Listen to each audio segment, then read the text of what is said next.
privilege to be with you today here, and my topic is actually going to be something like that, I think. It's a very serious matter, actually, because I'm here to prepare you for those situations in your life where you desperately need some techno, but you have nothing with you except your C compiler. Now, don't worry, we've all been there. You know, it happens to the best of us. But it's good to be prepared for these things. And as web developers, we actually are in a good place because we have access to this magic object called the audio context, the web audio context. This object opens a connection to the sound card on the computer and sends 48,000 floating point numbers to it every second. Those numbers then get converted into a voltage, control voltage by the sound card, which makes the speakers in the ceiling there move, which makes the air in the room wiggle, which makes your eardrums vibrate, which makes neurons fire in your brain, which makes you hear a sound. So essentially, it's a W3C standard for mind control. Very useful. One of the things you can do with this is you can register a so-called audio worklet. And this is an object that lets you specify exactly, number by number, each one of those 48,000 numbers per second that make the sound. And that is what we're going to do today. An audio worklet looks like this. You have a class that extends a class called audio worklet processor, which has this one method in it called process. And this is where the magic happens. This gets called whenever audio is needed. It's going to produce those 48,000 samples per second. It's going to do that 128 samples at a time, which means it'll get called exactly 350 times every second. So it's a lot of calling that's going to happen here. And if you happen to have some C code lying around, as one does, C,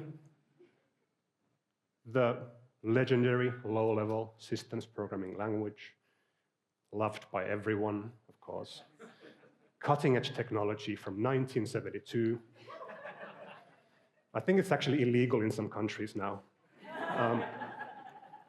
This, my friends, is the good shit. If you have some C code,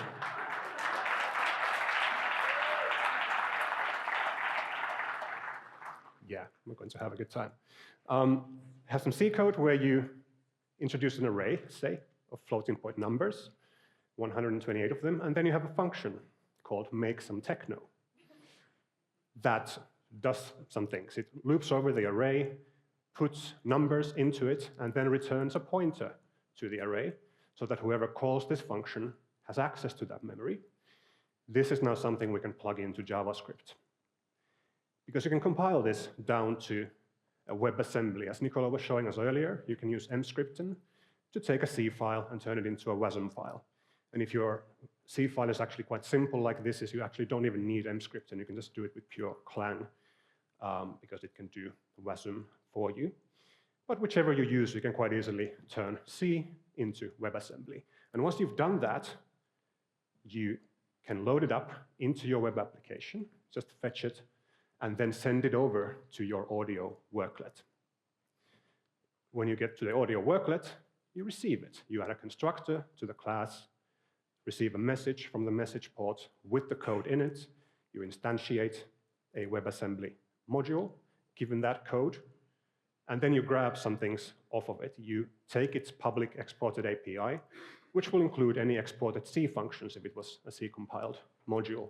And then you also grab hold of its memory, which gives you access to the memory that the C code is operating with. And when you have these two things, you can go into your process method, and whenever audio is needed, you can reach into the C code and say, please make some techno. And it'll return a pointer to the Techno for you. And then all you need to do is copy that over. So you take a memory copy from the WASM memory into the WebAssembly memory, which you can do by having an array buffer view to the pointer in the WebAssembly memory where it said the Techno is to be found. And there's going to be 128 samples in there. You copy it over to the first channel of the first output of this audio worklet, which is also a float32 array. So this is essentially just a mem copy from one memory area to another. And that's all you need to do to bridge over from C to web audio. And that's cool because now we can start to think about what we're going to do here with this C code. How do we make some sound appear? Now, the first thing we'll do is introduce some constants. We know that our sample rate was 48,000, which means that the duration of one sample is going to be 1/48,000th of a second. That's how long one number specifies in the audio signal. So it's about 0.02 milliseconds. Now, with this information, we can introduce our first little helper function here. It's going to be a so-called phaser. A phaser is a common kind of audio building block. It's essentially like a little process that runs from 0 to 1, and then back to 0, and then does that over and over, ramping up at a given frequency that you can specify. And the function you define it with is something that takes the current phase and the frequency you want the phaser to run in and returns the updated phase. And the way that happens is that you increment the current phase with the duration of one sample times the frequency you want the phaser to run in, which then gives you the new phase. And then you make sure it doesn't exceed 1, because that was the rule. Phaser goes from 0 to 1 and then back to 0. You subtract from it the kind of truncated floor integer of the floating point number, which ensures that it never goes above 1, sorry. And that's a phaser. Going to be useful for us a couple of times in this talk. The next thing you can do with a phaser is instantiate it. So all you need for the state of it is a floating point number. And then in your loop where all these samples are being generated, you just call the phaser every time with the phase variable and the frequency you want, and it returns the new phase. And we're choosing a frequency of 200 hertz here, so we have a phaser that runs from 0 to 1 200 times every second. And then to make something that actually sounds like something, we can give that phaser to a regular sine function to make a sine wave. Sine functions don't run from 0 to 1, they run from 0 to 2 pi because it's a circular process that goes around a circle which has 2 pi radians. But when we do that, we get back a floating point that represents the sine wave, which we just then need to multiply by some number less than 1 to make it less loud. Don't want to break anything here, blast you with a sine wave of full amplitude. And then just put it in the output array, which makes it available to JavaScript and web audio. And I'm going to have some sounds from here on out. There's a sine wave. It's kind of the hello world of audio. A sine wave, done in a very convoluted fashion in this case, but you know, it's fun. So there we have it. Now we can start to think about how we can shape this into something more interesting. We're talking about music here. Music occurs over time. So we need to find a way to track time here in some fashion so we can do things over time. So let's start counting samples. I'm going to introduce one variable here that just counts how many samples we've generated since the beginning of time. So it goes from 0 to 48,000 in 1 second, then to 96,000 and into the millions. And we just increment that in the loop every time we go over it. And then if we multiply that by the duration of one sample that we already know, we get the time in seconds that we are currently in. So we know how many seconds we've been running for. And then if we turn that into beats, we can start to do something with that. So if we choose that this music is going to be at 120 beats per minute, which is a common tempo in electronic music, 120 beats per minute is the same as saying 2 beats per second. So we multiply the time in seconds by 2 to get the time in beats. And then something that's going to be very useful is to take the fractional beat here, which means where inside a given beat we are. We can get that by subtracting from the floating point beat counter the nearest low integer below it, which gives us a number that's kind of 0 at the beginning of a beat and 1 at the end of the beat. It kind of grows over that. So we know exactly where inside a beat we are. Now, once we know this, we can make another helpful building block called an envelope. An envelope is something that shapes a sound over time, and it takes a variable such as the time we just introduced, 0 to 1, and then it generates some sort of shape based on that, which we can use then to modify other things. And it takes an amplitude of which is how high you want that envelope to get at its highest point. And this is going to be a very simple so-called linear decay envelope to begin with, which just takes a number from 0 to 1 that kind of goes like that, and subtracts it from 1, which makes a line that goes like that, 0 to 1. If we multiply that by amp, we get something that starts at amp and then goes to 0. That's what I meant to say. Yeah, starts at amp, goes to 0, which we can then use to shape things. If we take the fractional of the beat that we know and multiply our sine wave with that envelope, we can get a pulse.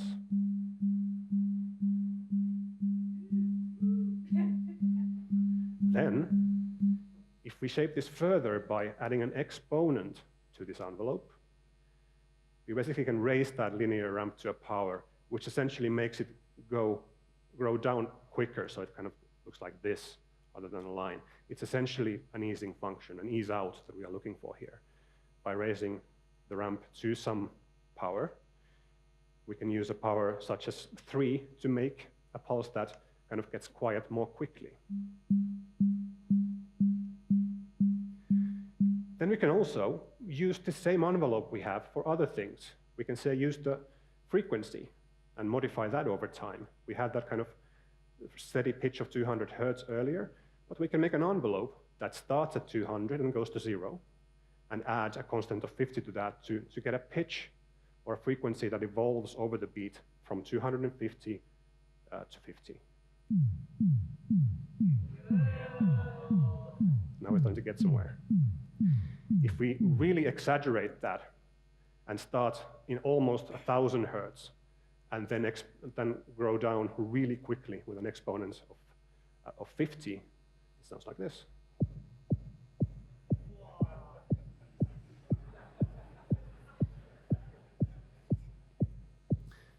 So we have a kick drum made from a sine wave and 2 envelopes, which is good because then we can start to think about other things, such as bass. Now, bass, another low frequency element, something in the kind of very low end of human hearing, 50 hertz in this case, is going to begin with be just another sine wave. So we make a frequency, make a phasor out of that, give it to a sine wave or sine function, and multiply the output by a number, which then gives us a kind of a very low end rumble, which actually on a laptop you wouldn't actually be able to even hear because it's so low, but this room has a pretty good sound system, so you can actually hear it. We can take it from just a simple sine wave by distorting it, though, which makes it much more rich in timbre. And we can do that by taking that sine wave and giving it to another function to saturate it or distort it. And in this case, I'm going to use a hyperbolic tangent, which takes something like a pure sine wave and just distorts it at the kind of high and low edges a little bit to make a different shape. It's also called wave shaping, this technique. And what it does effectively is it adds harmonics to that pure sine wave to kind of add some more texture on top of the kind of fundamental frequency. We can also drive it further by multiplying this input sine wave with a number larger than 1 to kind of grow the sine wave, which makes the hyperbolic tangent work harder to distort it even more.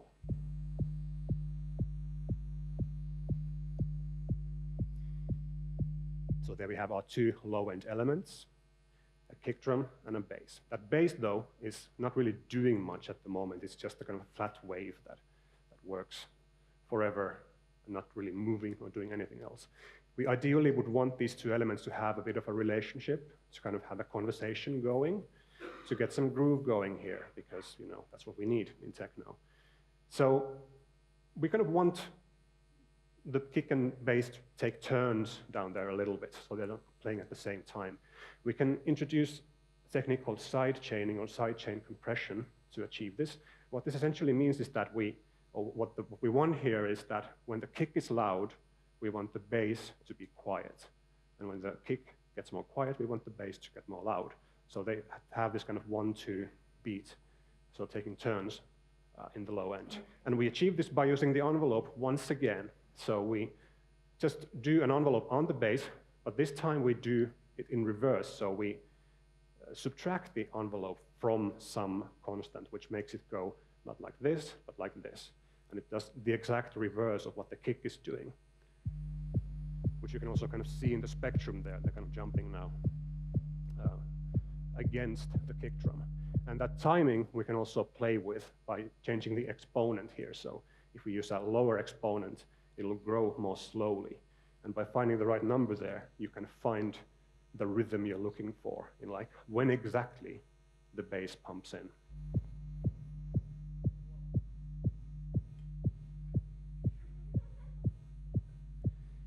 And that's our low end. We can move right into chords and kind of take us out of the kind of basement into higher frequencies. In this case, 2 octaves above bass. We can get there by multiplying our bass frequency by 4, which takes us to 200 hertz, and then we do the same stuff again, run a phaser, run a sine wave, run an envelope, which gets us here. This is maybe something we would ideally run a little bit faster than the stuff we have so far. So I'm going to introduce another time counter called the 16ths. There are 4 16th notes per beat, so we get to count them by multiplying our time in beats by 4. And then we do the fractional thing again by subtracting the lower integer from it, so we know where in a 16th note we are. And then we just use that in the envelope instead of the beat counter.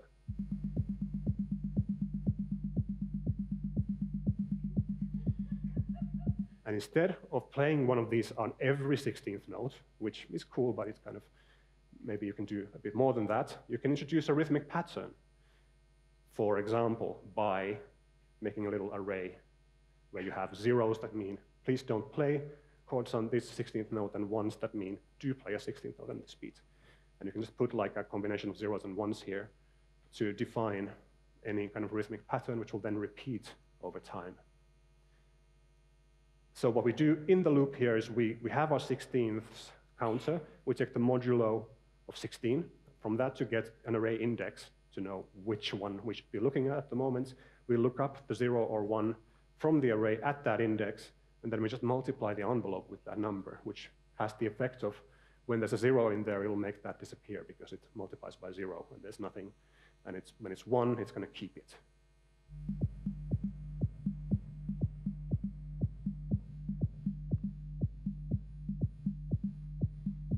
So there we have a rhythm going. We can talk a little bit about sound design as well for chords. We have a sine wave here, as everything is so far, just sine waves. For chords, we might think of some other waveform that could sound more interesting. For example, a sawtooth wave, which is not a sine wave, but literally looks like a sawtooth. It's like a ragged-edged thing like that.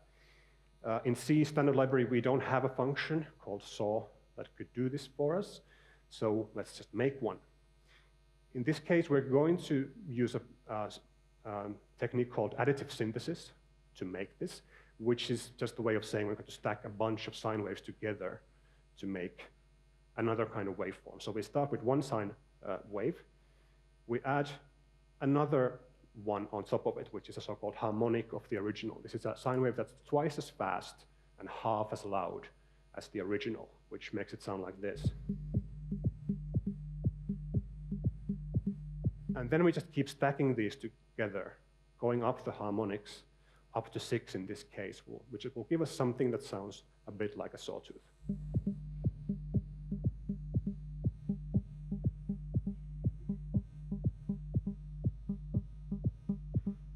And you can see those harmonics light up in the spectrum as well. And that's kind of like a sawtooth. Once we have that, we can think about the chords again. I've been calling this a chord instrument, but some of you may have noticed there's no actual chords going on here. It's just a single 200 Hertz note that keeps repeating. That is quite easily fixed, though, by just making more of these, more copies of this thing, more phasers, more sawtooth waves together. So we can add another one here that's 1 perfect fifth above the original, which we get by multiplying that frequency by 3/2, which gives us the interval of a perfect fifth.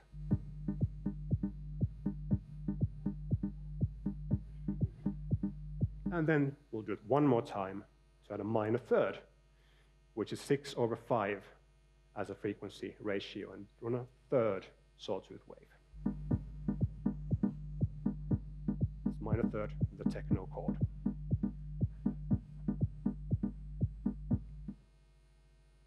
Which is our chord instrument. So that's 3 sawtooth waves, each made of 6 sine waves, so 18 sine waves, doing chords for us there. It is, however, still just playing the same chord over and over, which is very minimal, which might work. But we maybe also do want to modulate that a little bit over time. One thing we could do is we can start counting bars up here. So we've been counting beats and 16ths, but we can also count bars. And if there are 4 beats per bar, which is the case if we assume this is in 4/4 time, we can just divide our beat counter by 4 to give us a number that says which bar in the music we are in. And with that, we can then do stuff. We can, for example, decide that out of every 4 bars, the last 2 bars should have a different chord. So we can take the modulo of the bar counter by 4, and if the remainder is going to be 2 or 3, so in 0, 1, 2, 3, those 2, 3, we're going to do something. When that condition is true, we're going to take the root frequency of the chords down by a perfect fifth by multiplying it by 2/3, which is the kind of inverse of 3/2, which is perfect fifth down instead of up.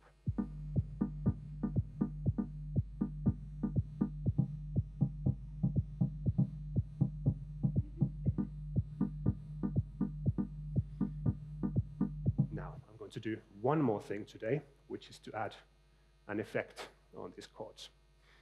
A so-called echo delay effect, which is to say, take a sound and repeat it sometime later. Very useful for all kinds of dub-influenced music, including dub techno.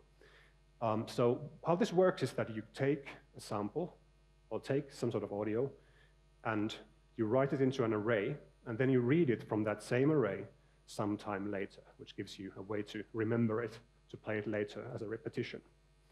And here I'm introducing an array for that purpose, an array of floats, whose size is 1 sample rate, so 48,000, which just means this is able to hold up to 1 second of audio. And then we have a function that operates on this delay line. So it takes an audio input and the time by which we want it to be delayed and returns the delayed version of whatever that input is. And that works as follows. We have an array index that we're tracking where in the delay line we are currently operating. And whatever that index is, that's where we write the inputs first when we are delaying something. So we write into the array at an index. Then we increment that index, go to the next position in the array. And then we do wrapping back to the beginning if we are exceeding the delay time. So very similarly as with the phaser earlier, this kind of checks that if we go over the delay time, we wrap back into the beginning by doing this modulo here. So say our delay time was 1,000 samples, this would run from 0 to 1,000 and then back to 0 again. And then in that last step, we read whatever was there earlier. So what this has as an effect in total is we write something to an array and we read it back once we reach back to that same position sometime later. This is called a ring buffer delay, quite often used in audio programming. because it's kind of an efficient way to have array buffers of stuff, because you don't need to actually move stuff around in the array. You can just move a pointer around, which is quite efficient, and which is important when you're doing a lot of these very fast, as we are in audio. Anyway, when we have that, we can use it. We have our chord output here. We can add to it a delayed version of the chords by using the process delay, and we choose a time for the delay. Here I'm choosing the 0.375 seconds, which corresponds to a so-called dotted eighth note at this tempo. So you hear that repetition of each of those notes of the chord there.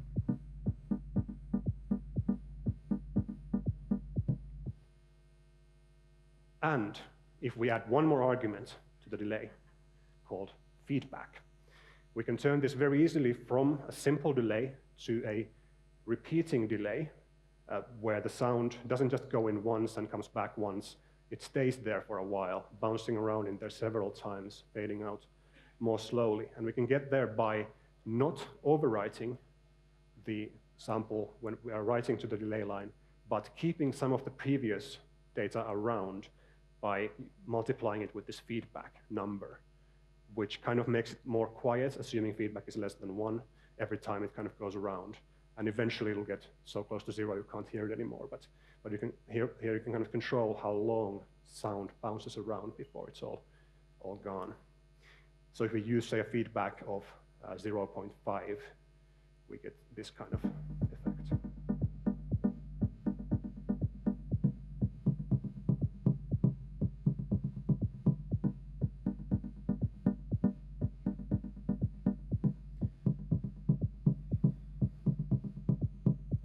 So that's emergency techno in.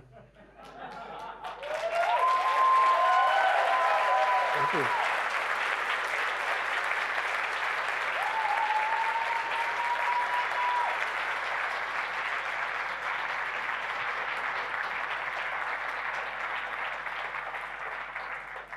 Thank you very much. 100 lines of C code, a little bit shy of that. No libraries, just a few functions from the C standard library: floor, trunk, power, sine, tangent. Even without those, you could do if you really needed to. But yeah, I hope there was some things in there that made you think, I might use a different number there to make it sound different, use different rhythms, different waveforms, different chords, different kinds of things. Because before you know it, you're an audio programmer when you start to do this kind of stuff, which is a lot of fun because it is quite interesting to be able to make air wiggle in very specific ways. This stuff is all on GitHub. There's also a link to the presentation in that repo. So if you were at all interested, go have a play with that. Thank you very much.